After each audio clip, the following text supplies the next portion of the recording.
Sur quelle église se trouve la faveur de Dieu?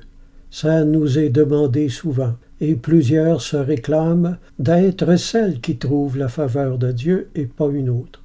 Quelqu'un m'a écrit un jour pour me dire qu'il avait entendu ceci.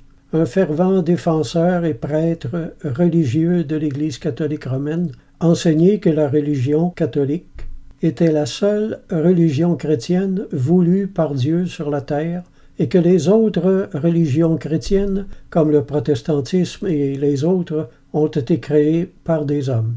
Fin de citation.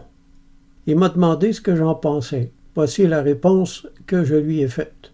Oui, sa compréhension de l'Église est très correcte. Cependant, c'est une vérité à 2 dimensions seulement.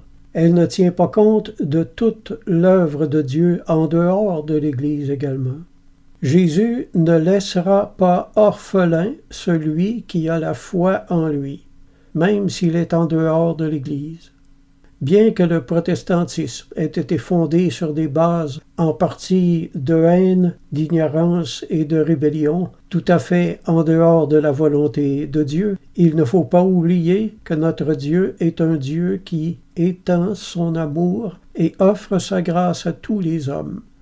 Car selon l'Écriture, Dieu a tant aimé le monde afin que quiconque croit en lui ne périsse point, mais qu'il ait la vie éternelle.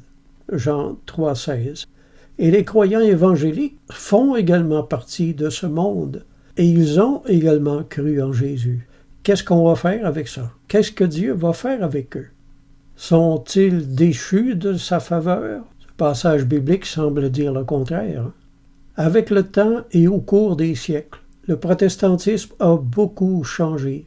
Beaucoup, je dirais même une foule nombreuse de toutes les nations, ont reçu la grâce du Saint-Esprit. Selon l'Écriture, Dieu qui connaît les cœurs leur a rendu témoignage en leur donnant le Saint-Esprit comme à nous. Il n'a fait aucune différence entre nous et eux, ayant purifié leur cœur par la foi. Actes 15, 8 et 9. Le protestantisme a changé au cours du temps. Au 19e siècle, le Seigneur leur a inspiré de fonder les sociétés bibliques et la distribution en masse de la Bible à la population. Ils ont été des instruments du Seigneur en vue de l'évangélisation et de la connaissance de la grâce de Dieu et du salut. Ce fut une œuvre clairement divine et qui pourtant n'a pas été faite à l'intérieur de l'Église catholique. Alors oui, il y a encore des protestants qui font encore du mal à l'Église par leurs propos rebelles, mais il y a au milieu d'eux beaucoup de gens de bien. Voici comment regarder les choses. En Isaïe 65, 8, il est écrit « Ainsi parle l'Éternel. Quand il se trouve du jus dans une grappe, on dit ne la détruis pas, car il y a là une bénédiction.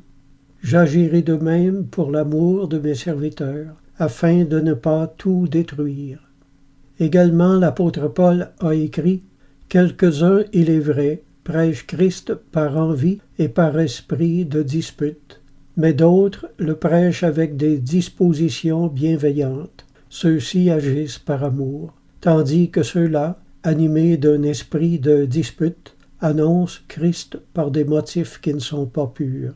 Qu'importe de toute manière, que ce soit pour l'apparence, que ce soit sincèrement, Christ n'est pas moins annoncé. Je m'en réjouis et je m'en réjouirai encore. Philippiens 1, versets 15 à 18. Amen.